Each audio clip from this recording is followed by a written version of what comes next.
Welcome to ED, Salma. Thank you for being here. Could you tell us in a few words about your organization and what your organization is doing for democracy and dignity in Syria? I work with Dawlaty. It's a small Syrian NGO that works with young nonviolent activists and young people to build their capacity and their ability to engage in democratic transition. And we do that through first of all, working on materials to simplify and bring closer to the Syrian context concepts such as related to human rights, democracy, and citizenship. We also do capacity building on issues related, for instance, to transitional justice and civil disobedience, community organizing, and to also share knowledge and experience and build cooperation amongst nonviolent activists and groups in Syria.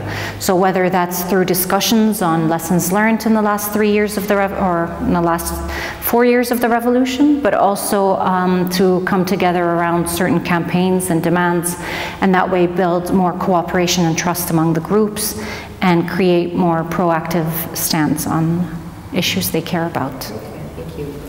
And you've worked with, the organization has worked with the European Endowment for Democracy for a little while now. How would you describe very generally the cooperation? Have you until now seen any specificities of the type of support that we provide? Yeah, when we transitioned from a project that was being incubated into being our own independent organization, the European Endowment for Democracy was one of the first funds to support us. It supported us with a grant that allowed us to hire people. It allowed us to open centers in Syria and to work on issues that we care about in a way that was, specific, but was at the same time flexible. And we were able to, it was a grant that was substantial enough that it allowed us to also create some sort of sustainability and to build, sustainability within the year, but it was still able to help us at least have some more to grow our network and to build the capacity of our staff, and that has been really useful for us.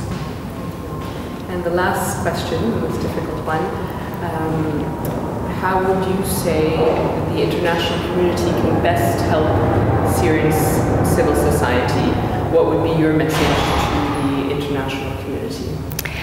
Syrian civil society and the young people that we are working with are often working under very difficult circumstances, facing not only regime oppression and bombardment, but also facing different extremist groups, and they work under very difficult circumstances. What they need, first and foremost, is to be recognized as those agents of change that should be partnered with, whether in terms of being engaged with Western groups or solidarity groups as in a dialogue on best tactics, on how to achieve change in Syria, whether that's also in terms of solidarity actions, putting their voices out there for decision makers and the public in the West, and as well as, of course, financial and technical support in order for them to be able to continue their work in Syria. Thank you very much. Thank you.